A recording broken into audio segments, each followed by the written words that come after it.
we go. 6.1, perpendicular and angle bisectors. Chapter 6.1, perpendicular and angle bisectors. Beautiful. Hey, chapter 6. Let's do a quick review here of chapter 6. 6 sections, relationships within triangles. That's what chapter 6 is. There's 6 sections there. And to start us off, we need to review some stuff here. Perpendicular bisector. So basically what we have, if it's a perpendicular bisector, it has to be this is perpendicular to that line, but doesn't go right through the midpoint. This distance is not the same as that distance. Well, this right here is a bisector. It bisects this segment, HI and IJ are the same distance, but this is not perpendicular. So it has to be perpendicular and a bisector, which means it has to be something like this. So for this segment, HJ, that is the midpoint. So it has to go through the midpoint and be perpendicular. Okay, so that's a perpendicular bisector. An angle bisector, by the way, this is on page 300. Page 300 of your book. Angle bisector, basically it's a ray that bisects the angle. Median, it's a segment that goes from the midpoint of one side to the vertex of the opposite side. So this is the midpoint, just like this. In this case, that's perpendicular. In this case, it just has to go from the midpoint to the opposite vertex. This is an altitude. Basically, here's something like this. This has to be perpendicular to the opposite side. So if I'm going to make an altitude go through this point, A, the opposite side of A is side BC. So B, first of all, it has to be, here's the opposite side, it has to be perpendicular to that side. Now it has to go through A. So I have to just move this until it goes through A. Boom. That's where the perpendicular would be. Okay. If I did it for C, so the opposite side of C is going to be AB. Has to be perpendicular to this. So you just have to move this until it goes through point C. That would be the perpendicular for that one. And the last one for B, here's point B. That side opposite that is AC. Here's perpendicular, and I just have to move that until it goes through point B. There would be another perpendicular. Okay, and the mid-segment is a segment that goes from midpoint to midpoint. So for this side, that's a midpoint. For this side, that's a midpoint. So it joins a midpoint to a midpoint. It's just that segment, a mid-segment. Okay. So let's start with in your notes. Perpendicular bisector theorem, page 302. Page 302. Okay, this basically states if in a plane of point lines in the perpendicular bisector segment, then it's equidistant to the endpoints of the segment. Okay, so here's a segment. Let's call it X, Y. Segment from X to Y. Okay. If this is your perpendicular, that means any point along that perpendicular will be equidistant to the endpoints. That means the distance from, here's point E, from E to Y is the same distance as E to X. Here's D. D to Y is the same distance as D to X. Those distances are the same. From point C, C to Y, the same distance as C to X. Okay. B to Y, the same distance as B to X. A to Y, same distance as A to X.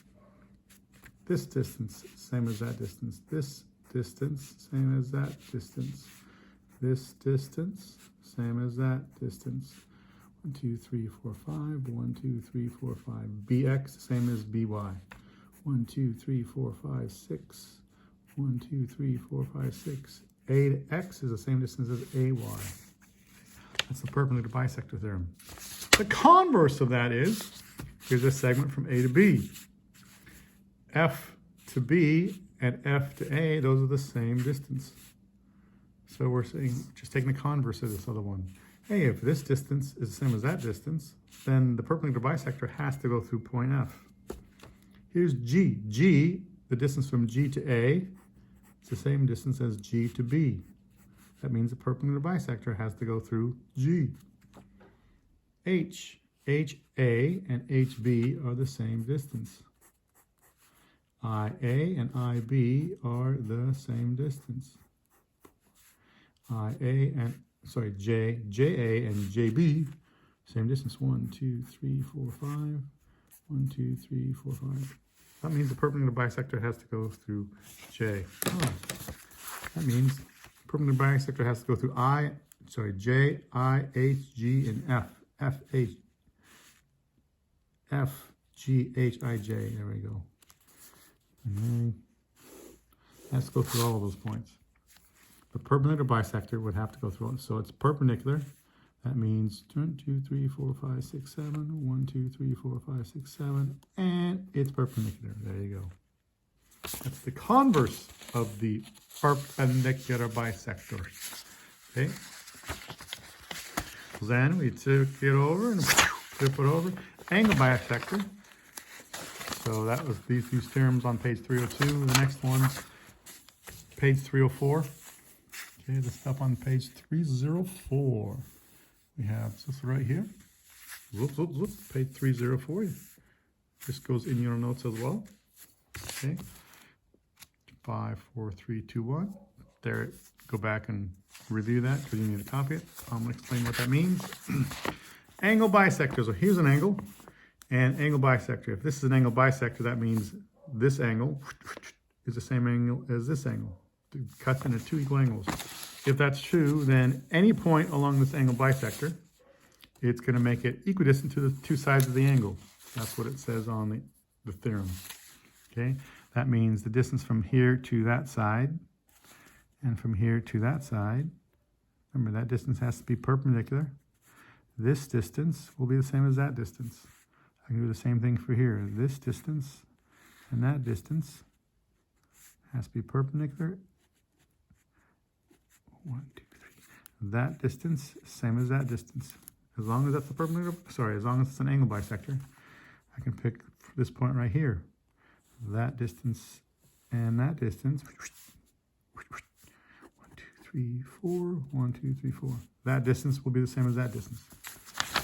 Okay, that's the angle bisector theorem. The converse of that states that here's an angle and here's a point someplace on the inside of that angle, interior of that angle. If this distance from here to here and this distance from here to here is perpendicular, and this distance, that distance, the same as that distance, let's call that CA and CB. CA is the same distance as CB. That means the angle bisector will have to go through that point. So we can draw a line from here right through C. As long as this distance, CA, is the same distance as CB, then the angle bisector has to go right through that point. And look at that. That means this angle, and that angle, will be the same. Okay. Now, so that's the converse thing of the angle bisector theorem. You're going to put those in your notes, and you're going to put these two in your notes as well. Beautiful. Now, let's put this into practice.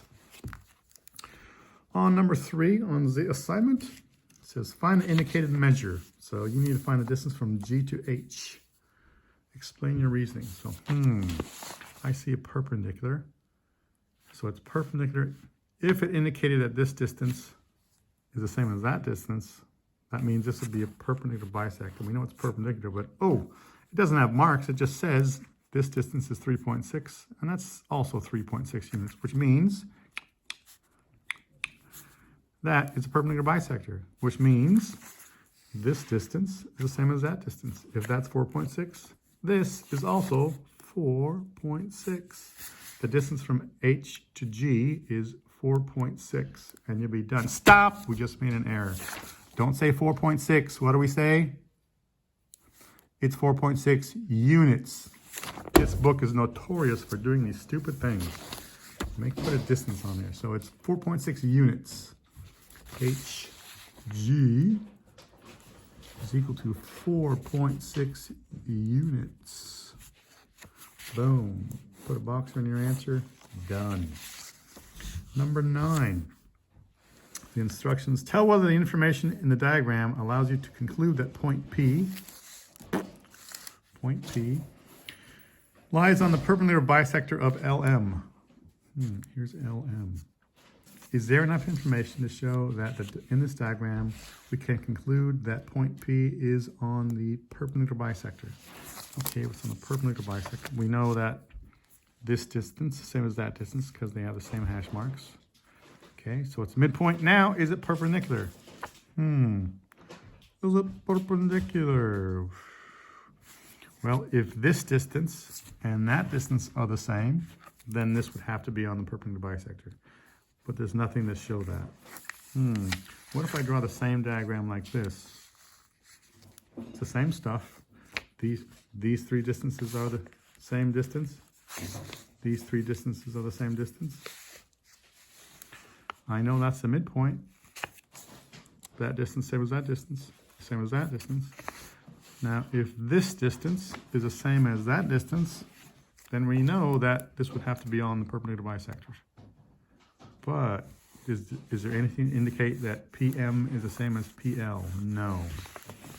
So if you look at it this way, it looks pretty, yeah, that's perpendicular. It looks perpendicular, but doesn't mean it is. This is a better diagram because this makes it look same information, but it just made that line crooked. It's the same exact information, but now it's more obvious. Wait, it's the same thing, same information, but they look different. That is not going to be perpendicular. There's not enough information to show that. Nope.